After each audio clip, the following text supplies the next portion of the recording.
Hello. Hi. How are you? Welcome, welcome to this food for thought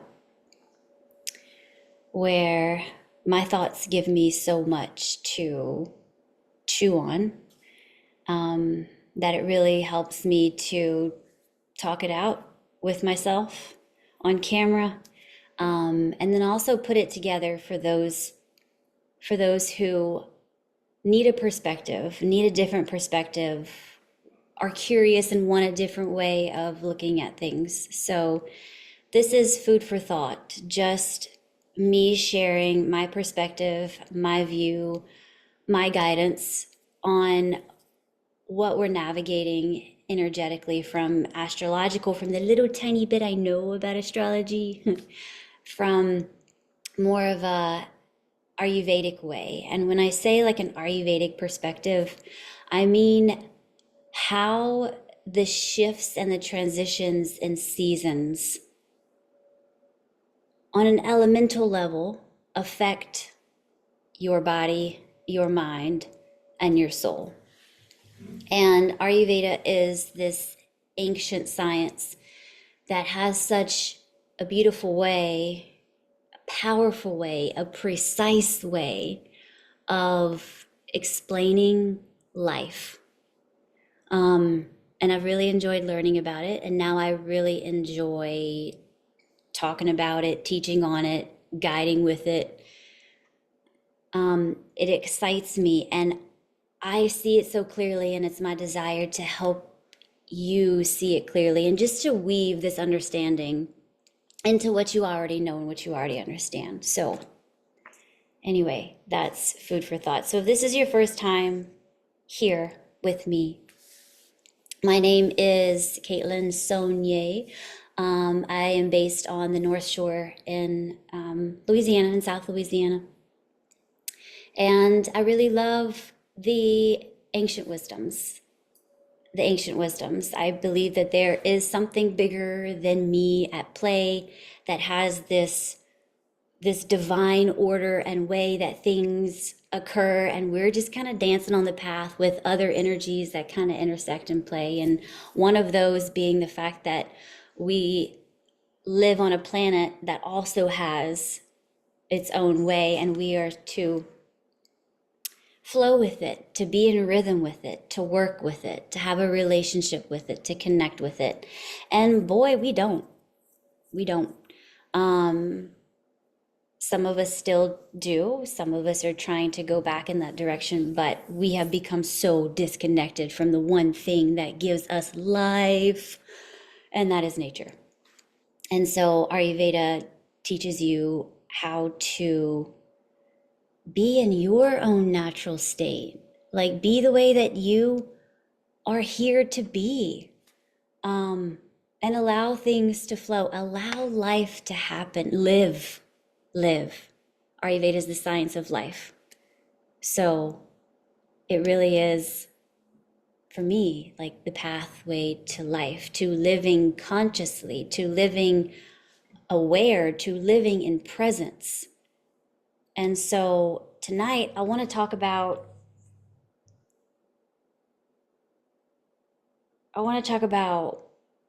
devotion, because that's what this lifestyle that I'm living, that's fused with Ayurveda, that's fused with, mindfulness, that's fused with movement, that's fused with spirituality, that's fused with love, like whatever. My life, how Ayurveda changed it is it really made me devote my attention, my intention to life and to being present with life and to creating with life. And it helped me do that by making life a ritual, making life mean something to me, because I can choose what I want life to mean.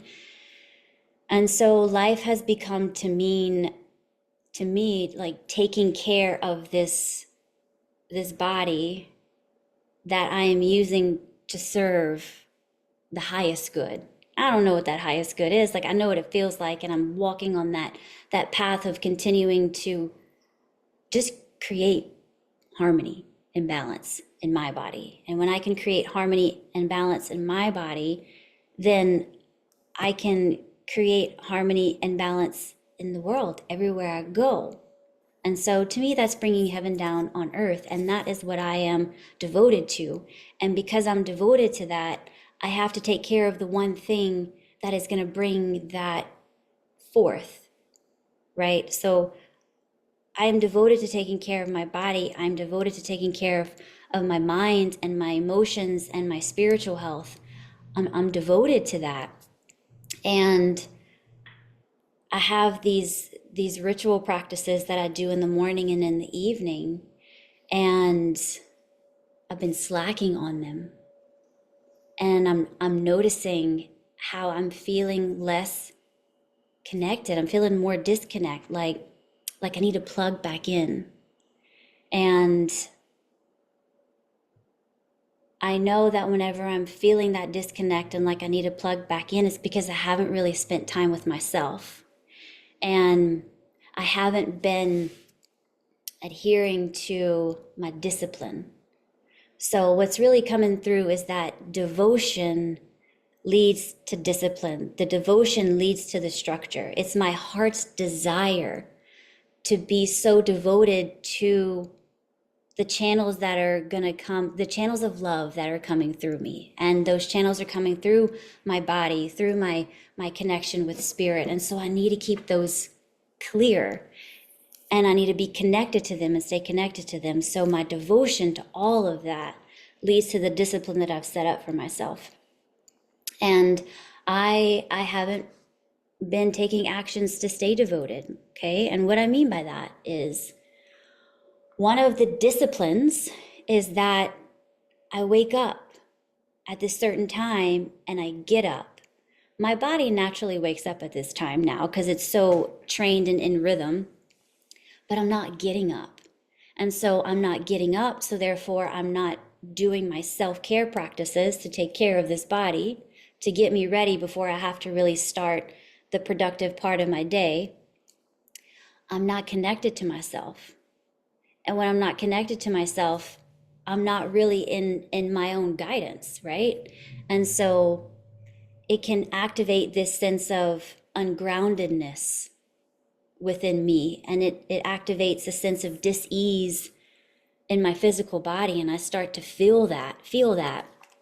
And there's certain symptoms that I'm feeling that are common, Ayurveda says, whenever we are in transition. And some of those things that I'm feeling is like anxiety and tension and stress, but also excitement and anticipation, and like I'm on the edge, right? And so all in my body, what I feel is dryness, like a really dry throat, really dry mouth, dry eyes, kind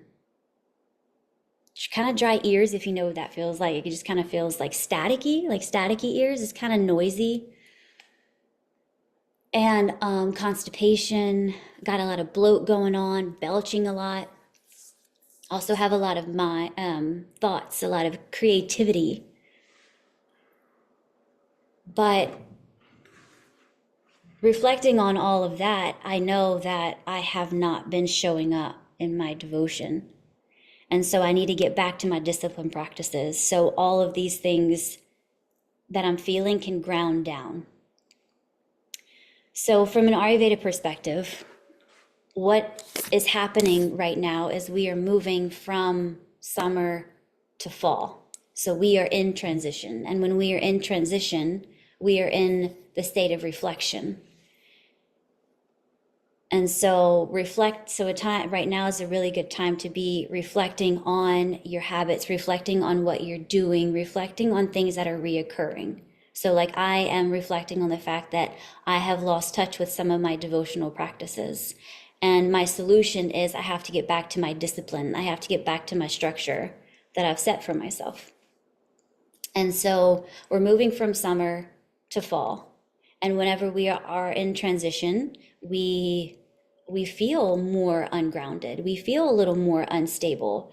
This is a time where we are being reminded of impermanence.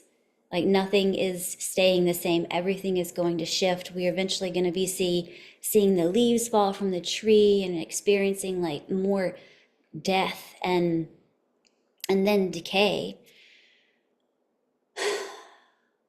And knowing that that is going to show up everywhere in our lives, right? And so just reflecting on how that feels to you, what thoughts that bring up for you, like death. Like when I hear that word, it's just like, whoa, like some uneasiness comes in. And, even though it's inevitable and I'm aware of all that, but just being real about what that brings up, and knowing that in this transition, in this limbo, like I get to choose, I get to create what I want, right? It's a very powerful place to be in, but also very delicate. And so with that energy of creativity, of transition, of making decisions, right?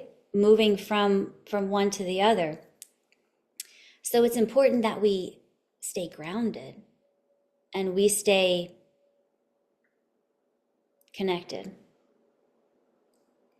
to our values, to our truths, to our bodies, to our breath, to things that matter and things that matter to us, the things that we love. Stay connected to those things.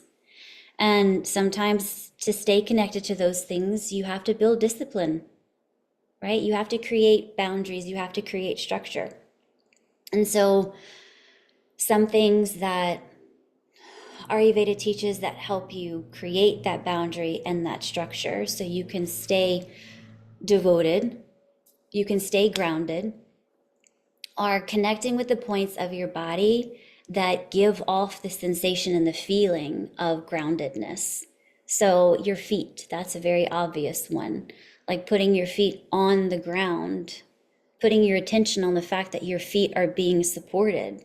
Like you are being, like whenever you stand up, noticing how and in all the ways you are supported. You're supported from the ground beneath you, but you're also being supported by the structure of your body. So also the earth, element within your body that is the structure, you are supported by that as well. So connecting to the earth energy through the actual earth and through the earth energy of the body. And you can also connect through the earth energy that is found through touch, like touching things. I don't know if you have like something that you really love to touch, or you touch this certain texture and it makes you feel comfort, but touching your skin, warm oil massage, abhyanga, in Ayurveda is such a wonderful practice to do during this time to keep you connected to your body. Dry brushing and oil massage is a very good practice to incorporate, but also one that Ayurveda encourages for its detoxing and just helping you stay connected with sensation and being in this body and taking care of the body.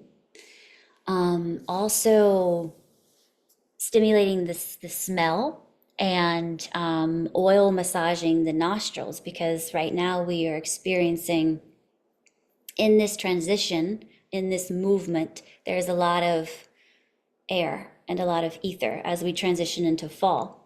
And so it's important that we tend to hydration and moisture of the body. So really tapping into the oils that you put on your body and in your body, really tapping into the oils. But your nose is very grounding. So smell, so really using smell, lighting you some incense or your favorite candle, or putting some essential oils in your bath water. But really grounding in through the sense of touch and the sense of smell. And then also tapping into the earth energy through the foods that you eat. So as we are transitioning and through the season of fall, eating foods that grow closer to the ground would be very supportive and very, very beneficial to keeping you connected to the earth and to your body. And some of those foods would be root vegetables, squashes, things that grow on the ground, lentils and beans. Also meat, if you are someone who eats meat, maybe increasing it just a little bit.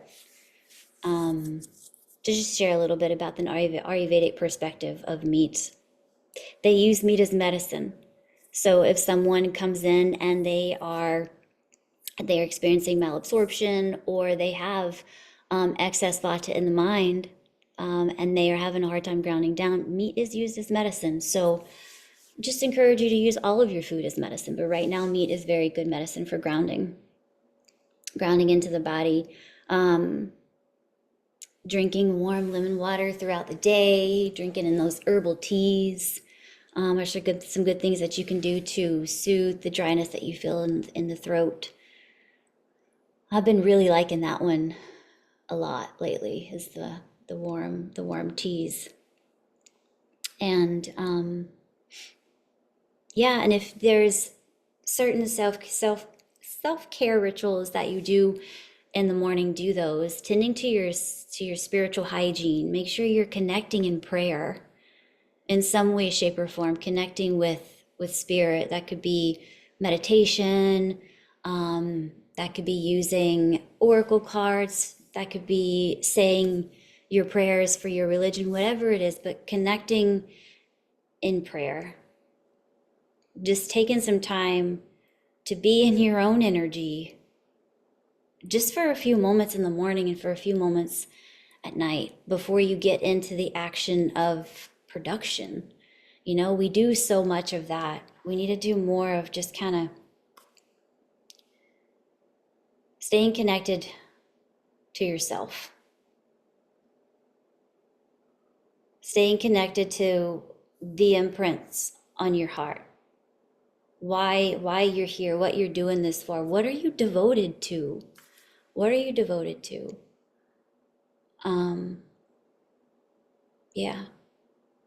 I'm really devoted to helping people get into their bodies and live life unapologetically in the way that's meant for you. And Ayurveda is so cool because it's got this way of being able to understand everybody's uniqueness based on the way the elements and the doshas are organized in the body. So if you're curious about learning a little more about yourself from an Ayurveda perspective, I'd love to talk to you. And tell you what I see with my Ayurveda goggles. But anyway, let's see. Is there anything else? I took some notes. Devotion leads to discipline. Discipline leads to devotion. So you may be someone who is devoted, who has intentions, but really struggles with the discipline. Ayurveda can help with that. And this is one that I struggle with. Like I used to be a preschool teacher, and so having that job to really put me into a place of such structure was very supportive for me in that time, and I really needed it. And sometimes I miss it, I crave it.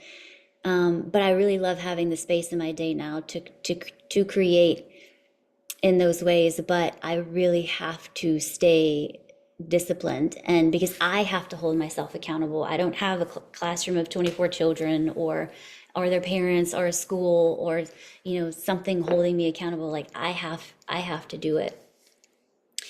And so I really need the discipline so I can stay in devotion. And that was one note. And so if you are in a state of transition and you are reflecting on what's important, what's not important, what is it that you are devoted to In what ways are you needing or lacking discipline? That's such a great space to be. Such a great space to be. It's a creative space. And I mean, you really have so much power and can do anything with that. But if you need some guidance, I'm here for you. Yeah, a little recap. Eat warm foods that grow low to the ground.